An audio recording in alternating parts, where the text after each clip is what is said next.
This clip is brought to you by SaveWithConrad.com.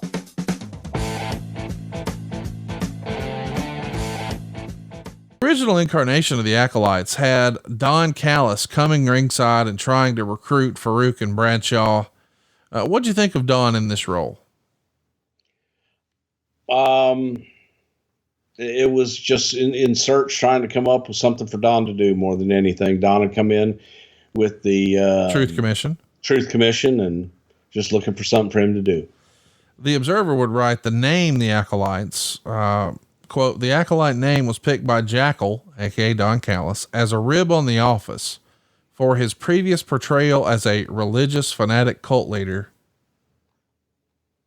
When was he a religious fanatic cult leader? I think that was the gimmick with Truth Commission. What was your vision for Truth Commission? What was Truth Commission?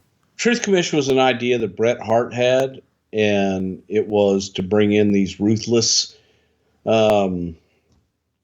mercenaries, put them all together, led by, I think the guy's name was Robin Smith, who was a South African actor that Bret had done some work with in South Africa, and just thought he would be great as a manager, but he was an actor, and he didn't. He had to write his lines. He had to do everything. He couldn't do anything impromptu and couldn't do anything physical either.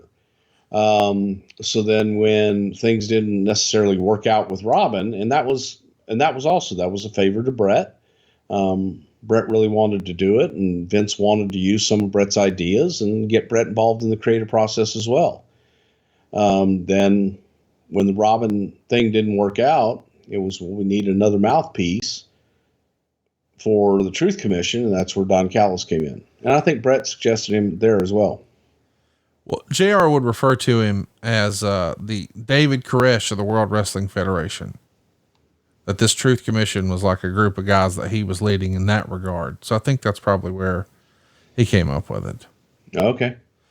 Why don't you think, why didn't Don last longer? I mean, we know he really just sort of disappeared from wrestling for a long, long time. And then he popped up and was doing his thing in Impact and with New Japan, I guess, and everywhere else. Do you remember how that came to be or why his time was done in WWF?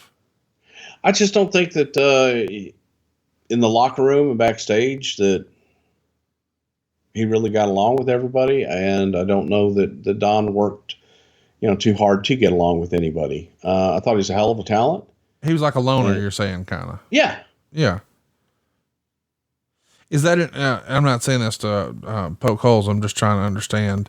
Do you think it's more important now than ever to sort of be a team player and ingratiate yourself to the rest of the crew? Or can the old loner, stand alone, off to himself, keeps to himself guy still make it?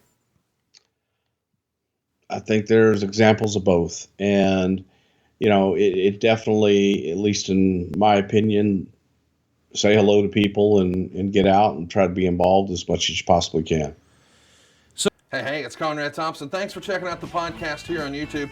Be sure to hit the subscribe button and the notifications bell so you get a notice anytime we upload some new content.